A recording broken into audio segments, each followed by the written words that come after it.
નમસ્તે મિત્રો, રાધે રાધે, જય શ્રી કૃષ્ણ મિત્રો. ચાલો સાંભળીએ આજની નવી વાર્તા. પ્લીઝ છેલ્લે સુધી સાંભળવા નમ્ર વિનંતી છે. તમને વાર્તા ચોક્કસ ગમશે, સમજવા જેવી છે. તો ચાલો શરૂ કરીએ. મારી દીકરીએ પોતે મા બન્યા પછી મારી દ્રોહિતીની સંભાળ રાખવાના બહાને મને અમેરિકા બોલાવી હતી. પરંતુ મને શું ખબર હતી કે તે આમંત્રણ પાછળ મમતા નહીં પણ એક ગાંડું કાવતરું છુપાયેલું છે. મારી દીકરી અને જમાઈએ મળીને મારો પાસપોર્ટ છુપાવી લીધો અને નક્કી કરી લીધું કે મને આ અજાણ્યા દેશમાં આ ઘરની અંદર એક નોકરાણી બનાવીને કેદ કરી લેવામાં આવશે. તેમને લાગ્યું કે હું એક સામાન્ય ઉંમરલાયક સ્ત્રી છું જે પરિસ્થિતિ સામે ચૂપચાપ નમી જશે. પરંતુ તેઓ એ ભૂલી ગયા હતા કે તેઓ કોઈ નબળા માણસની નહીં પણ એક એવી મહિલાની વિરુદ્ધ કાવતરું ઘડી રહ્યા છે જેણે જીવનને ખૂબ નજીકથી જોયું છે. જ્યારે તેમણે મને રોકવાનો અને કેદ કરવાનો પ્રયત્ન કર્યો ત્યારે જ નસીબે કરવટ બદલી ઘરની ડોરબેલ વાગી અને ત્યાર પછી જે થયું તેણે તેમની આખી દુનિયા પલટી નાખી. તે એક નિર્ણયની કિંમત તેમણે આવી ચૂકવવી પડી જેની સજા કદાચ તેમને જીવનભર યાદ રહેશે. આજ હું મારા જીવનની આ સત્ય ઘટના તમારી સાથે એટલે વહેંચી રહી છું કારણ કે આ વાર્તામાં ફક્ત પીડા નથી પરંતુ એક ઊંડી શીખ પણ છે. એવી શીખ જે તમને શીખવાડશે કે દરેક હાલતમાં પોતાના આત્મસન્માન, પોતાના અધિકાર અને પોતાની સમજને જીવન કેવી રીતે રાખવામાં આવે છે. મારું નામ નિર્મલા દેવી છે. ઉંમર 58 વર્ષ છે અને લોકો મને ઘણીવાર વૃદ્ધ કહી દે છે. પરંતુ સાચું કહું તો મારા અંદર આજે પણ ઘણું બધું જીવંત છે. મારી વિચારસરણી, મારી સમજ, મારો આત્મસન્માન અને સૌથી વધારે માં હોવાનો ગર્વ. હું ભારતમાં મારા દીકરા અને બહુ સાથે રહેતી હતી. ઘર ભલે નાનું હતું પરંતુ દિલ ઘણું મોટું હતું. હું ભણેલી ગણી રહી છું, ગ્રેજ્યુએશન કર્યું છે, અંગ્રેજી પણ સારી રીતે આવડે છે. છતાં મેં ક્યારેય આ વાતનો દેખાડો ન કર્યો કારણ કે મને હંમેશા લાગ્યું છે ઘરમાં મને પુસ્તકોથી નહીં તેના સંસ્કારોથી ઓળખવામાં આવે છે. હું મારા દીકરા અને વહુ સાથે એક સુખી જીવન જીવી રહી હતી. ખુશીથી ભરેલું ઘર હતું અને જેમ દરેક ઘરમાં હોય છે તેમ અમારે ઘરે ત્યાં પણ ક્યારેક નાની મોટી બોલાચાલી થઈ જતી હતી. ક્યાંય કોઈ વાત પર નારાજગી થઈ જતી, ક્યાંક શબ્દો વાગી જતા અને ક્યાંક મૌનમાં ન કહેવાયેલી પીડા દબાયેલી રહી જતી. પરંતુ એવો કોઈ મોટો ઝઘડો ન હતો જે દિલ તોડી નાખે. હું અને ઘર સંસારનો ભાગ માનીને દરેક વાતને જતી કરતી હતી. પરંતુ મને ખબર ન હતી કે આ આવનારા સમયમાં મારા જીવન સાથે એક એવું તોફાન ઊભું થવાનું છે જે ફક્ત સંબંધોને નહીં, મારા અસ્તિત્વ, મારા આત્મસન્માન અને મારી આખી દુનિયાને હલાવી દેવાનું હતું. મારી દીકરી ઋતુ મારો જીવ હતી. તેના લગ્ન મેં મોટા અરમાનોથી કર્યા હતા. અમેરિકામાં સ્થાયી થયેલો છોકરો હતો. નામ હતું કરણ. મને લાગ્યું મારી દીકરી હવે આરામથી રહેશે, સપનાની દુનિયામાં જીવશે. તે લગ્ન પછી અમેરિકામાં જ વસી ગઈ. લગ્નને પૂરા 2 વર્ષ થઈ ગયા પરંતુ આજે પણ તેને જોવા માટે મારી આંખો તરસતી રહેતી. દરરોજ મનમાં બસ એક જ પ્રાર્થના કરતી હતી કે હે ભગવાન, બસ એકવાર મને ઋતુ સાથે મિલાવી દો, એકવાર તેને મારી આંખોથી જોઈ લઉં, તો કદાચ આ વ્યગ્ર મનને શાંતિ મળી જાય. અને લાગે છે ભગવાનને મારી તે પ્રાર્થના સાંભળી લીધી. તે સાંજે ફોનની ઘંટડી વાગી તો દિલ જાણે છાતીમાંથી બહાર આવી ગયું. સ્ક્રીન પર ઋતુનું નામ ચમકતું હતું. ધ્રુજતા હાથે કોલ ઉપાડ્યો તો સામેથી તે જાણીતો અવાજ આવ્યો, માં. બસ એટલું જ કહ્યું.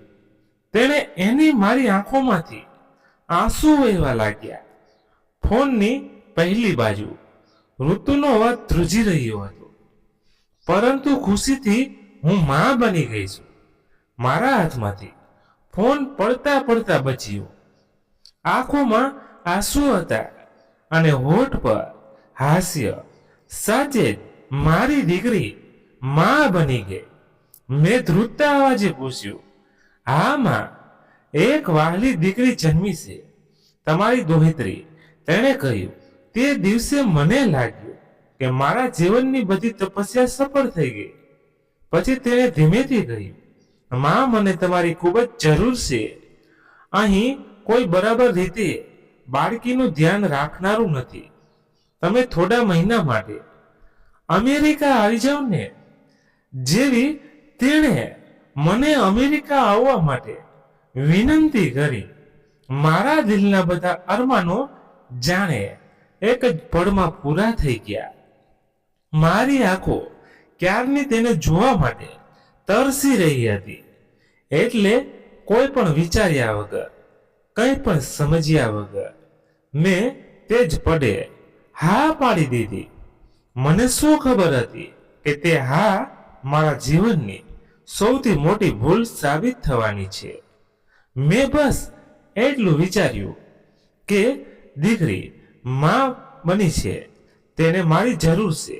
મને મારા તે દિવસો યાદ આવી ગયા જ્યારે મારો દીકરો અમિત મારા ગર્ભમાં આવ્યો હતો અને તે પૂરા 9 મહિના મારા માટે કોઈ પરીક્ષાથી ઓછા ન હતા. મારા સાસરિયામાં એવું કોઈ ન હતું જે મારી પીડાને સમજી શકે. પૂરા 9 મહિના હું અટક્યા વગર ઘરના કામ કરતી રહી. ના આરામ મળ્યો અને ના કોઈનો સહારો. ના મારી સાસુને મારા પર દયા આવી અને ના તો ઘરના કોઈ બીજા સભ્યોને. તે દિવસમાં મને મારી ખોટ ખૂબ ચાલી. મને થતું હતું કે તેમની પોતાની પાસે બોલાવી લઉં કે પોતે તેમની પાસે જતી રહેવું. પરંતુ સાચું માએ ચોખ્ખી ના પાડી દીધી કે જો હું ચાલી ગઈ તો ઘર કોણ સંભાળશે. મોટી મુશ્કેલીથી મેં અમિતને જન્મ આપ્યો અને ત્યાર પછી તો જાણે પરિસ્થિતિ વધારે કડક થઈ ગઈ. એક અઠવાડિયાની અંદર જ મને ફરીથી ઘરના કામોમાં જોતરી દેવામાં આવી. દિવસ પર ઘરનું કામ, બાળકોની દેખભાળ અને ઉપરથી તૂટેલું શરીર, બધું સહન કરતા કરતા મારા દિવસો કોઈ તપસ્યાની જેમ વીતતા હતા. આ બધું વિચારતા જ મારી આંખોમાં આંસુ આવી ગયા અને તે જ પડે હું મારી દીકરીની પીડાને સમજી શકી. તે નસીબદાર હતી કે તેના ઘરવાળાઓએ ઓછામાં ઓછું તેને તેની માને પોતાની પાસે બોલાવવાનો વિકલ્પ તો આપ્યો. અને પછી હું કેવી રીતે પીછે હટ કરું, કેવી રીતે આવા મુશ્કેલ સમયમાં મારી દીકરીનો હાથ ન પકડું. મેં દીકરા વહુ સાથે વાત કરી, તેમણે પણ હા પાડી. 10-12 દિવસમાં પાસપોર્ટ, વિઝા, ટિકિટ બધું થઈ ગયું. હું મનોમન ખૂબ ખુશ હતી. વિચારતી હતી કે થોડા દિવસ દીકરી પાસે રહીશ, દોહિત્રીના ખોળામાં લઈશ, તેની સાથે રમીશ અને પછી પાછી આવી જઈશ. પરંતુ મને શું ખબર હતી કે આ સફર મમતાની નહીં, પરંતુ મારા આખા જીવનની સૌથી મોટી પરીક્ષાની સફર બનવાની છે. વિમાનમાં બેસતા જ હું જાણે સપનાની ઉડાન ભરવા લાગી હતી. મારા માટે એક એક પળ વિતાવવી મુશ્કેલ થઈ રહી હતી, કારણ કે હું જલ્દી મારી દીકરી પાસે પહોંચવા માંગતી હતી. મારી નાનકડી દોહિત્રીને જોવા માંગતી હતી. ધીરે ધીરે મારું શરીર પાછળ છૂટતું ગયું અને વાદળોની વચ્ચે ઉડતા તે વિમાનમાં હું સતત બારીની બહાર જોતી રહી. ક્યારે મારો દેશ પાછળ છૂટી ગયો મને ખબર જ ન પડી, અને કલાકોની લાંબી મુસાફરી પછી છેવટે હું અમેરિકાની ધરતી પર પહોંચી ગઈ. વિમાનમાંથી ઉતરતા જ તેને ખુલ્લી હવા મને સ્પર્શી ગઈ. ખૂબ ચોખ્ખું, ખૂબ શાંત, ખૂબ સિદ્ધબુદ્ધ અને અત્યંત સ્વસ્થ. સાથે આ દેશ બહારથી ખૂબ સુંદર લાગ્યો. એરપોર્ટની બહાર મારો જમાઈ કરણ મને લેવા આવ્યો હતો. મને જોતા જ તેણે મારા પગે લાગ્યો અને મારું દિલ ખુશીથી ભરાઈ ગયું. મનોમન મારા દિલમાંથી આશીર્વાદ નીકળ્યા કે આટલા દૂર આવીને પણ મારા બાળકોએ પોતાના સંસ્કાર નથી છોડ્યા. થોડી જ વારમાં અમે ઋતુના ઘરે પહોંચી ગયા, જ્યાં ઋતુની સાથે દિવ્યાજી અને તેના સસરા રમાશંકરજીએ મારું ઉમળકાભેર સ્વાગત કર્યું. થોડી જ વારમાં ઋતુ મારી પાસે આવી. થાકેલી, નબળી જેવી દરેક છોકરી માં બન્યા પછી થઈ જાય છે. તેને જોતા જ મારી આંખોમાંથી આંસુ છલકાઈ ગયા. મેં તેને ગળે લગાવી લીધી અને તેણે પણ મને કસીને પકડી લીધી. ત્યારે જ મારી નજર ઘોડિયામાં સૂતી મારી નાની દોહિત્રી પર પડી. તેનું નામ એન્જલ રાખવામાં આવ્યું હતું. તે સાચે જ કોઈ પરી જેવી લાગી રહી હતી. એટલી સુંદર, બિલકુલ ફૂલોની જેમ કોમળ. મેં તેને ખોળામાં ન લીધી, બસ હળવેથી તેના નાનકડા હાથોને પંપાડ્યા અને તેને મારી આંગળી પકડી લીધી. તે ફળે બધું જ કોઈ સુંદર સપના જેવું લાગી રહ્યું હતું. થોડી વારમાં મારી દોહિત્રી એન્જલ જાગી ગઈ. મેં પહેલી વાર એન્જલને ખોળામાં લીધી તો લાગ્યું જાણે મારા આખા જીવનનું બધું સુખ તે એક પળમાં સમાઈ ગયું હોય. હું મારા બધા દુઃખ, થાક, ઉંમર બધું ભૂલી ગઈ. હવે મારા દિવસો એન્જલની આસપાસ ફરવા લાગ્યા. સવારથી સાંજ સુધી હું તેમાં જ લાગેલી રહેતી. તેની માલિશ, સમય પૂરો, દૂધ રડવા પર તેને સાથીએ લગાવીને કલાકો સુધી રમાડવી, બધું હું રાજી ખુશીથી કરતી. રાત્રે જ્યારે બધા પોતપોતાના રૂમમાં સૂઈ જતા ત્યારે હું એકલી તે બાળકી સાથે જાગતી રહેતી. ઘણી રાતો ઊંઘ્યા વગર વીતી જતી. માથામાં સતત દુખાવો રહેવા લાગ્યો, આંખો બળવા લાગી, શરીર થાકીને લોથ થઈ જતું. પરંતુ તો પણ હું મારી જાતને કહેતી કે નિર્મલા, તું માં છે ને, નાની છે, આટલું તો સહન કરી શકે છે. ધીરે ધીરે મને એ વિચિત્ર લાગવા માંડ્યું કે ઋતુએ મને કેમ કહ્યું હતું કે બાળકીને સાચવનારું કોઈ નથી, જ્યારે તે જ ઘરમાં તેના સાસુ અને સસરા પણ રહેતા હતા અને તેના સાસુ પણ મારી જ ઉંમરના હતા. પરંતુ મેં મારા મનમાં ઉઠતા સવાલોને દબાવી દીધા, કારણ કે માં સવાલ નથી કરતી, તે બસ નિભાવે છે. થોડાક દિવસોમાં માં જવાબદારીઓ વધવા લાગી. જાણે કોઈએ પૂછ્યા વગર મારા ખંભા પર આખું ઘર મૂકી દીધું હોય. ઘરમાં રસોઈ બનાવવા વાળી કામવાળી આવતી હતી, પરંતુ અચાનક તેણે આવવાનું બંધ કરી દીધું. પહેલા દિવસે ઋતુના સાસુ દિવ્યાજીએ રસોઈ બનાવી, પરંતુ જેટલી તેમણે રસોઈ બનાવી તેનાથી ક્યાંય વધારે સમય તેઓ પોતાની કમર અને ઘૂંટણના દુખાવાની વાત કર્યા કરતા. દર 2 મિનિટે કમર પકડીને બેસી જતા, પછી સૂઈ જતા અને કહેતા કે આટલી વાર સુધી ઊભા રહીને રસોઈ બનાવવી તેમના માટે બિલકુલ શક્ય નથી. કમરમાં ખૂબ જ દુખાવો થઈ રહ્યો છે અને આજે તો ઘૂંટણનો દુખાવો હજુ વધી ગયો છે. સવારે નાસ્તા માટે બસ સેન્ડવિચ બનાવતા જ તેમના આખા શરીરમાં દુખાવો વધી ગયો અને તેઓ રૂમમાં જઈને સૂઈ ગયા.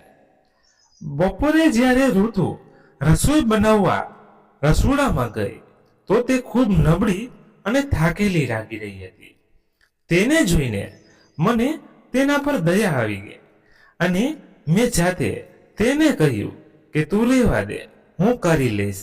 આમ તો મને હંમેશાથી કામ કરવાની આદત રહી છે, પરંતુ સત્ય એ હતું કે આદત તો હતી, પણ વહુના આવ્યા પછી તે આદત છૂટી ગઈ હતી અને હવે ફરીથી રસોડું સંભાળવું મારા માટે એક નવા સંઘર્ષની શરૂઆત હતી. તેમ છતાં મેં કોઈ પણ નકારાત્મક ભાવના વગર પૂરા નિસ્વાર્થ ભાવે કામ શરૂ કરી દીધું, મનમાં એ વિચારીને કે વચ્ચે વચ્ચે દિવ્યાજી અને ઋતુ મારી મદદ કરતા રહેશે તો કામ હળવું થઈ જશે. પરંતુ થયું તેનું બિલકુલ ઉલટું. તે દિવસની શાંતિ જાણે જમવાની પૂરી જવાબદારી આપોઆપ મારા ખંભા પર આવી ગઈ. કોઈએ રસોડામાં જોવું પણ ન જરૂરી સમજ્યું અને આ બધું ધીરે ધીરે મારી રોજની દિનચર્યા બની ગઈ. હું સવારે ઉઠીને સૌથી પહેલા બધા માટે ટિફિન તૈયાર કરતી, પછી નાસ્તો બનાવતી, બધા કામ જલ્દી જલ્દી પતાવતી રહેતી અને બાકી બધા પોતપોતાના રૂમમાં આરામથી સૂતા રહેતા. નાસ્તો જ્યારે ટેબલ પર તૈયાર હોય ત્યારે બધા સીધા આવીને આરામથી ખાતા. કોઈ પણ મારી મદદ માટે રસોડા સુધી ના આવતું. આ જાલ બપોરના જમવાનો પણ થતો. હું એકલી જ રસોડામાં મથતી રહેતી અને કોઈ મદદ કરવા વાળું ન હતું. અને આવી જ રીતે ધીરે ધીરે ઘરના જમવાની પૂરી જવાબદારી કહ્યા વગર જ મારા ભાગે આવી ગઈ. પછી એક દિવસ ઘરની સફાઈ કરાવવા વાળી કામવાળીએ આવવાનું બંધ કરી દીધું. આ વખતે કોઈએ મને પૂછ્યું નહીં, સીધો આદેશ આપી દેવામાં આવ્યો ઘરની સફાઈનો અને અચાનક આખા ઘરનો કચરો, પોતા વાસણ, કપડાં બધું મારી જવાબદારી થઈ ગયું. ઋતુ અને તેના સાસુ આરામથી સોફા પર બેઠા રહેતા, મોબાઈલ ચલાવતા, ટીવી જોતા અને હું રસોડાથી લઈને બાથરૂમ સુધી દોડતી રહેતી. જ્યારે શરીર થાકીને જવાબ આપવા લાગ્યું અને મેં ધીમેથી પૂછ્યું કે કામવાળી ક્યારે આવશે, તો દર વખતે કોઈને કોઈ બહાનું સંભળાવી દેવામાં આવતું. હવે હું તૂટવા લાગી હતી. મારું મન બિલકુલ લાગતું ન હતું. પરંતુ એક દિવસ મેં કંઈક એવું સાંભળી લીધું જેણે મારા આત્મા સુધી મને હલાવી દીધી. તે દિવસે દિવ્યાજીની અમુક બહેનપણીઓ ઘરે આવી હતી અને તેઓ બહાર હોલમાં બેઠી હતી. મેં તેમના માટે કંઈક ખાવાનું બનાવ્યું, ટેબલ પર મૂકીને ત્યાં જ ઊભી રહી. ત્યારે દિવ્યાજીએ મને હિન્દીમાં ઈશારો કરતા અંદર જવાનું કહ્યું. જ્યારે તેઓ અંદરો અંદર અંગ્રેજીમાં વાત કરી રહ્યા હતા.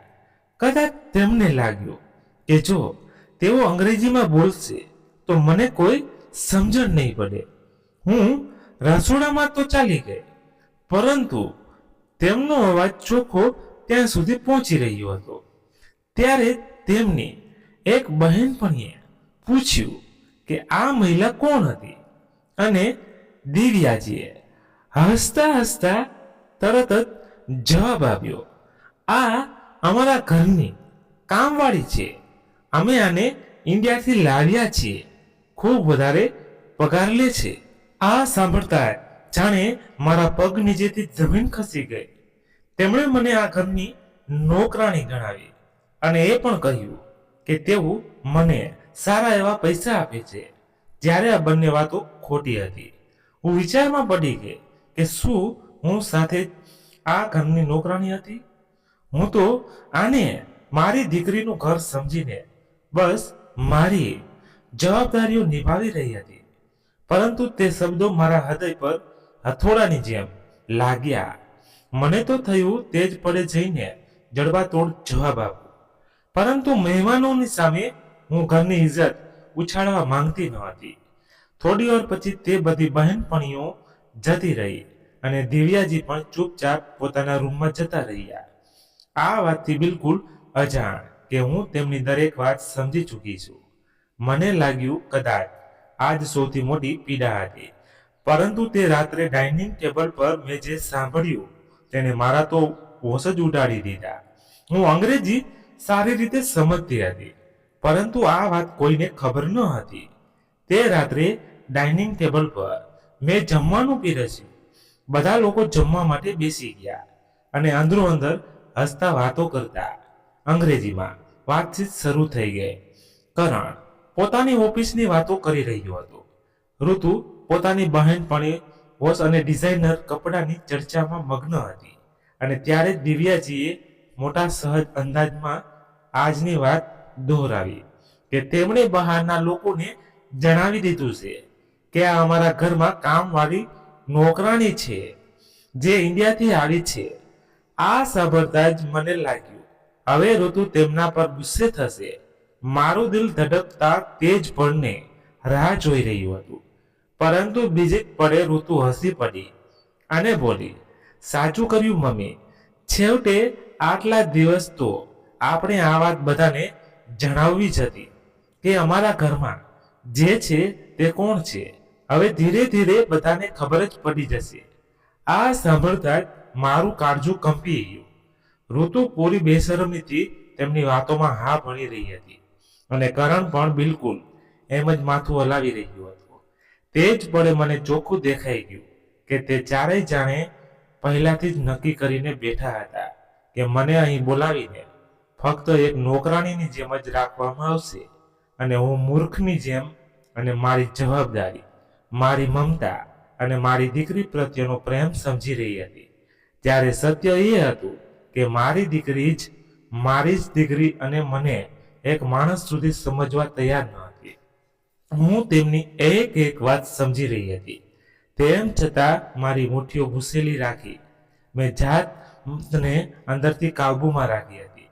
મારા અંદર એક જ્વાળામુખી સળગી રહ્યો હતો જે કોઈ પણ પડે ફાટવા માંગતો હતો, પરંતુ તે જ ક્ષણે હું મારી જાતને રોકીને ફક્ત તેમની પૂરી વાતો સાંભળવા માંગતી હતી. તેઓ બધા આ જ ભ્રમણમાં હતા કે હું અંગ્રેજી નથી સમજતી અને આ જ ભરોસે સાના સહારે તેઓ બિંદાસ બધું અંદરો અંદર વહેંચી રહ્યા હતા. મારી સામે જ મારી લાયકાત નક્કી કરી રહ્યા હતા. મારા જીવનને જાણે કોઈ સોદાની જેમ વહેંચી રહ્યા હતા અને તેઓ આ વાતથી બિલકુલ અજાણ હતા કે દરેક શબ્દ, દરેક હાસ્ય અને દરેક કાબતરું મારા આત્મા પર ઊંડા ઘા કરી રહ્યા હતા. તેઓ મારી સામે અંગ્રેજીમાં વાતો કરવા લાગ્યા, હસતા હસતા બેપરવાહથી, જાણે હું રૂમમાં હાજર ન હોઉં. ઋતુ હસીને કહી રહી હતી કે હવે તેની જિંદગી કેટલી સરળ થઈ ગઈ છે. કામવાળીનો ખર્ચો બચી ગયો છે, ખાવા પીવાનું સચવાઈ ગયું છે અને તેના સાસુ પણ હવે આરામથી રહે છે. કરણ અને તેના પિતા હસતા હસતા હા પાડી રહ્યા હતા. ત્યારે જ તેના સસરાએ કહ્યું, બસ ધ્યાન રાખજો, ક્યાંક પાછા જવાની જીદ ન કરે. અને ઋતુએ ખૂબ સામાન્ય ખૂબ ઠંડા અવાજે કહ્યું કે તમે ચિંતા ન કરો, મેં આજે રાત્રે માનો પાસપોર્ટ છુપાવી લીધો છે. પાસપોર્ટ જ નહીં રહે તો જશે ક્યાં? તે એક વાક્યએ મારા પગ નીચેથી જમીન સરકાવી દીધી. હાથમાંથી પીરસવાની સમસી ધ્રુજી ગઈ અને સમજાઈ ગયું કે હું દીકરીના ઘરે મહેમાન નહીં, પરંતુ એક કાવતરાનો ભાગ બની ચૂકી છું. એક એવું કાવતરું જેમાં મારી મમતાને મારી જ વિરુદ્ધ ઉપયોગમાં લેવામાં આવી રહી હતી. તે રાત્રે ડાઇનિંગ ટેબલ પર સાંભળેલી વાતો મારા કાનમાં હથોડાની જેમ વાગી રહી હતી. હું જમવાનું પીરસતી રહી, હસતી રહી, પરંતુ અંદર ને અંદર મારો હાથમાં રડી રહ્યો હતો. જે દીકરી મેં 9 મહિના પેટમાં રાખી, જેના માટે પોતાની ઊંઘ, પોતાની જરૂરિયાતો, પોતાના સપના સુધા કુરબાન કરી દીધા, તે દીકરી આજે મને એક એવો રસ્તો અને ભરોસાપાત્ર ઉપાય સમજી રહી હતી.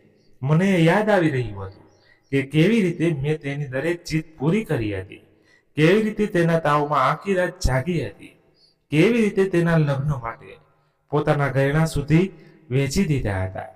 તેથી તે અમેરિકા જઈને ખુશ રહી અને આજે તે જ દીકરી તે જ અમેરિકામાં મારી જ વિરુદ્ધ ષડયંત્ર રચી રહી હતી.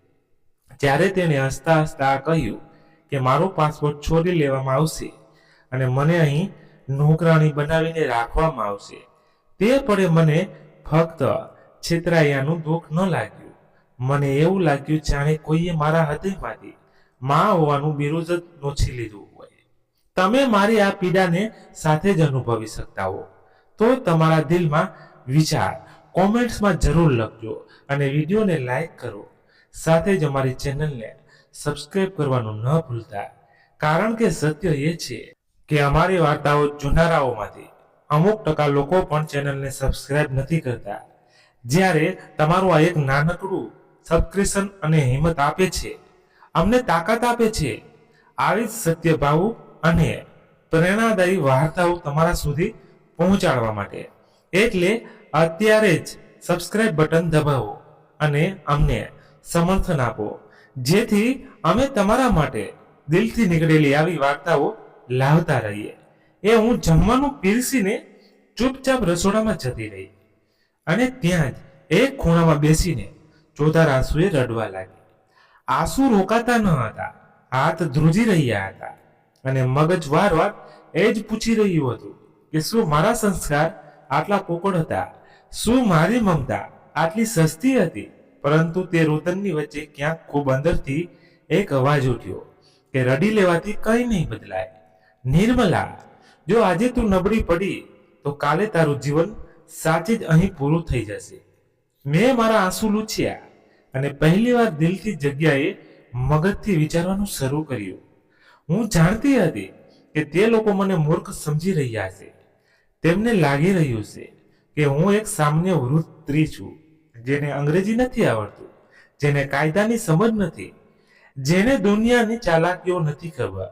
પરંતુ તેમને એ નથી ખબર કે મારું જીવન સરળ નથી રહ્યું. મેં પરિસ્થિતિઓ સામે લડતા શીખ્યું છે. મને યાદ આવ્યું કે મારી પાસે એક જૂનો એક્સપાયર થઈ ગયેલો પાસપોર્ટ છે, જે મને ભારતમાં નવો પાસપોર્ટ મળ્યા પછી મળી ગયો હતો. તે પાસપોર્ટ હવે કોઈ કામનો ન હતો, કાનૂની રીતે રદ થઈ ચૂક્યો હતો, પરંતુ દેખાવામાં અસલી જેવો હતો. તે રાત્રે હું મારા રૂમમાં ગઈ, દિલ જોર જોરથી ધડકી રહ્યું હતું અને મેં ચૂપચાપ મારા અસલી પાસપોર્ટને તે જૂના પાસપોર્ટ સાથે બદલી નાખ્યો. પછી હું પથારીમાં સૂઈ ગઈ, આંખો બંધ કરી લીધી, પરંતુ ઊંઘ ક્યારે આવવાની હતી. થોડી વાર પછી મને રૂમમાં અવાજ સંભળાયો. મેં શ્વાસ રોકી લીધા અને સુવાનું નાટક કર્યું. ઋતુ અને કરણ રૂમમાં આવ્યા. તેમણે એકવાર મારી તરફ જોયું, કદાચ એ પાકું કરવા માટે કે હું સૂઈ રહી છું કે નહીં. પછી ઋતુએ મારી તિજોરી ખોલી અને પાસપોર્ટ ઉઠાવીને જતી રહી. તે પળે મારું દિલ કંપી ગયું, પરંતુ મનમાં એક વિચિત્ર શાંતિ પણ હતી. તેઓ સમજી રહ્યા હતા કે તેમણે મને છેતરી લીધી છે, પરંતુ હકીકતમાં તે જ રાત્રે મેં મારી આઝાદીની પહેલી લડાઈ જીતી લીધી હતી. બીજી સવાર પણ બિલકુલ તેવી જ શરૂ થઈ જેવી છેલ્લા ઘણા દિવસોથી થઈ રહી હતી. ફેર બસ એટલું હતું કે તે દિવસે મેં કંઈ ન કર્યું. ના હું સૌથી પહેલા રસોડામાં ગઈ, ના સોલો સળગાવ્યો, ના ટિફિનની તૈયારી કરી. હું બસ મારી દોહિત્રી પાસે બેસી રહી, તેને ખોળામાં લીધી, પ્રેમથી માલિશ કરી, દૂધ પીવડાવ્યું અને ઘોડિયામાં સુવડાવી દીધી. મારા અંદર એક વિચિત્ર શાંતિ હતી, જાણે તોફાન પહેલાની શાંતિ. થોડી વાર પછી કરણ તૈયાર થઈને હોલમાં આવ્યો. નાસ્તાનું ટેબલ જોયું, ખાલી. પછી ઋતુના સાસુ અને સસરા આવ્યા, તેમણે પણ ખાલી ટેબલ જોયું. બધાના ચહેરા પર સવાલ હતા. ત્યારે જ ઋતુ બહાર આવી, તેને ખાલી ટેબલ તરફ જોયું અને છીડવાઈને બોલી, મમ્મી મમ્મી. તેના અવાજમાં પ્રેમ નહીં, હુકમ હતો. હું મારા રૂમમાંથી બહાર આવી તો ઋતુ મારા પર વરસી પડી કે તેમને ખબર નથી કે શું કે સવારે કેટલા કામ હોય. ના નાસ્તો બનાવ્યો, ના કરણ માટે ટિફિન. તમે અહીં કરવા શું આવ્યા છો? મેં પહેલી વાર સીધી આંખોમાં જોઈને શાંત અવાજે કહ્યું કે હું હવે કોઈ કામ નહીં કરું. કાં તો તમે કામ વાળી રાખો કે તમારા સાસુ પાસે કામ કરાવો. અને હા, હું ભારત પાસે જવા માંગુ છું. મને અહીં આવ્યા 2 મહિના થઈ ગયા છે. બાળકી હવે સચવાઈ ગઈ છે. આટલું સાંભળતા ચારે જોરથી હસી પડ્યા, જાણે મેં કોઈ બહુ મોટી મજાક કરી લીધી હોય. કારણ કે ઠંડા સ્મિત સાથે કહ્યું, તમે કેવી રીતે જશો? પાસપોર્ટ જોઈએ છે. જોઈએ અને તો અમે આ રાખી લીધો છે.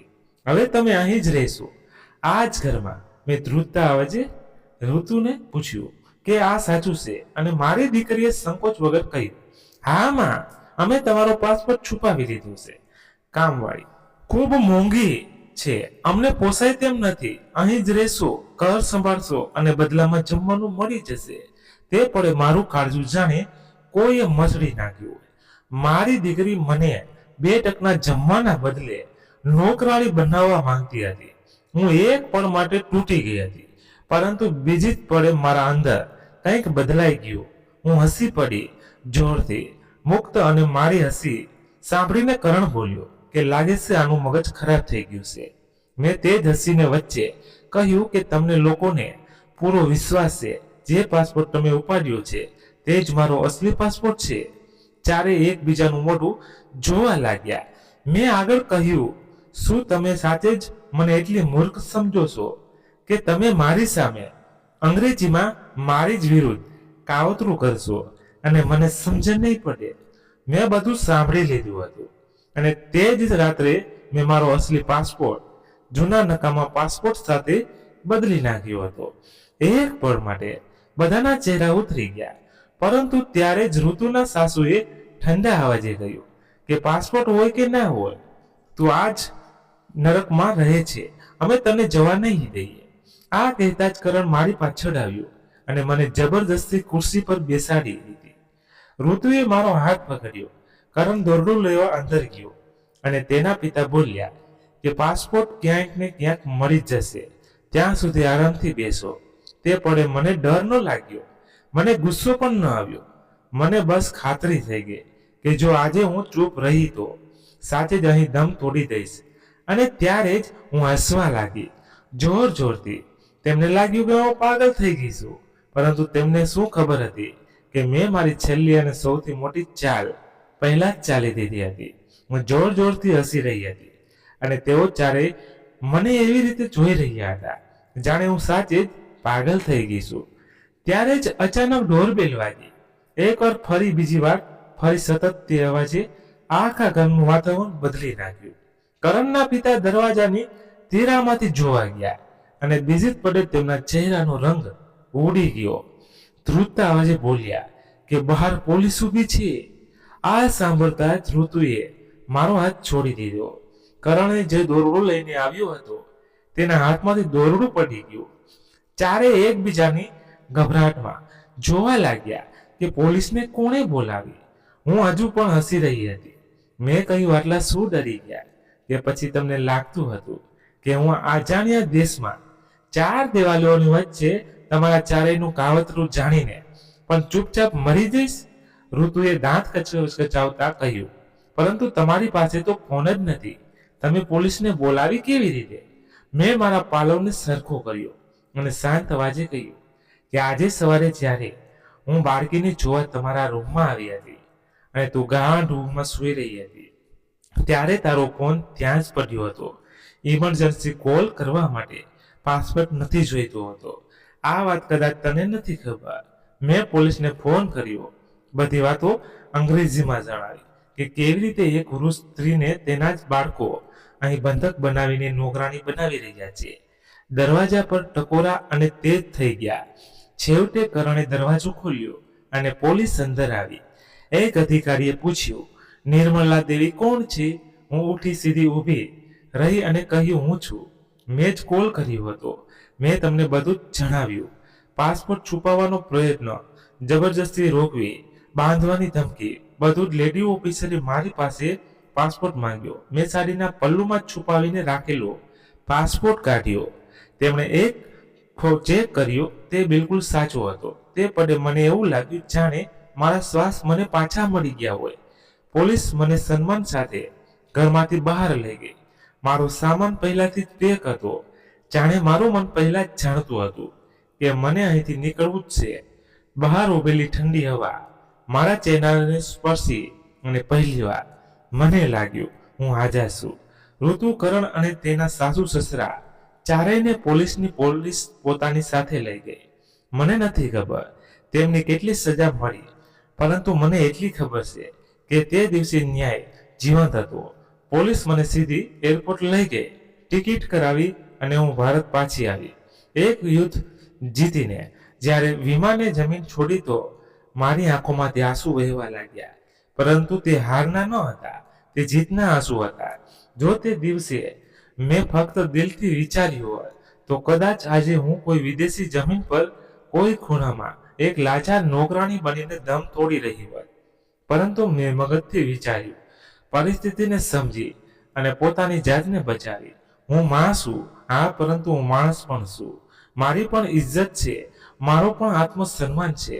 મારી વાર્તા બસ આ જ શીખવે છે કે ક્યારેય પણ કોઈના પર આંખ બંધ કરીને ભરોસો ન કરવો. ભલે તે દીકરો હોય કે દીકરી હોય કે વહુ, હાલત ભલે ગમે તેવી હોય, મગજ જીવન રાખો, કારણ કે તે જ તમને જીવતા ઘરે પાછા લાવે છે. હવે તમે જણાવો, શું સાચું કર્યું? તમારા વિચાર કોમેન્ટમાં જરૂર લખો. જો વાર્તાએ તમને હચમચાવી દીધા હોય તો વાર્તાને લાઈક કરો, શેર કરો અને આપણે આ ચેનલને સબસ્ક્રાઇબ ન કરી હોય તો કરવાનું ન ભૂલતા. જતા જતા તમારા શહેરનું નામ જરૂર લખો, જેથી અમને ખબર પડે કે આવા જ દુનિયાના કયા કયા ખૂણા સુધી પહોંચી રહી છે. ધન્યવાદ. ફરી મળીએ એક નવી વાર્તા સાથે. ત્યાં સુધી તમારા પરિવાર સાથે ખુશખુશાલ રહો. જય હિન્દ, જય ભારત.